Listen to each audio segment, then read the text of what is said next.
వచ్చేసిందిరా బాబు, మళ్ళీ కథ అంటది అనుకుంటున్నారు కదా. అందరికీ నమస్తే, నేను మీ కళ్యాణి. నిజంగానే ఒక చిన్న చిట్టి కథతో వచ్చానండి.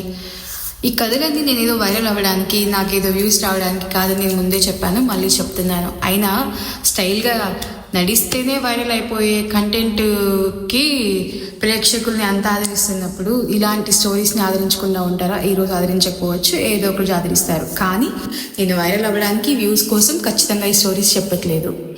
సో ఇవాళ నేను చెప్పాలనుకుంది ఏంటంటే, ఒక గురువు గారి దగ్గర ఒక శిష్యుడు ఉన్నాడు.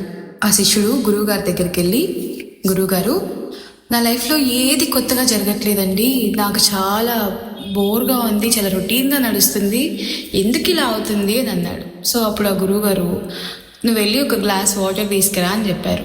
అంటే తాగడానికి ఒక గ్లాస్ నిండా వాటర్ తీసుకురా అని చెప్పారు.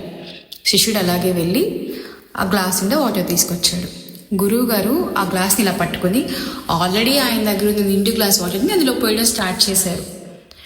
శిష్యుడు ఆశ్చర్యపోయి చూస్తూ ఉన్నాడు. ఇదేంటి గురువుగారు, ఎందుకు ఆల్రెడీ నిండిపోయిన గ్లాస్ని మీరు మళ్ళీ నింపుతున్నారు అని.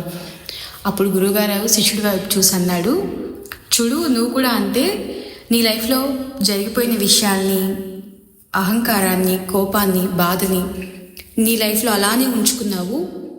ఆ మనుషుల్ని, ఆ జ్ఞాపకాల్ని, ఆ విషయాల్ని వదిలేసి కొత్త వాటిని ఆహ్వానించు. ఈ గ్లాస్లో నీళ్ళున్నంత కొద్దీ ఆ పాత నీళ్ళు నువ్వు కొత్త నీళ్ళు పోసినా పోతూనే ఉంటాయి.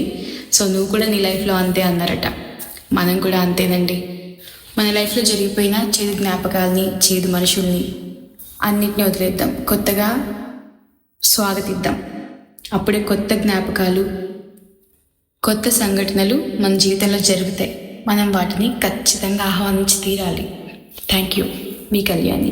ఆల్రెడీ నిండిపోయిన గ్లాస్ని మీరు మళ్ళీ నింపుతున్నారు.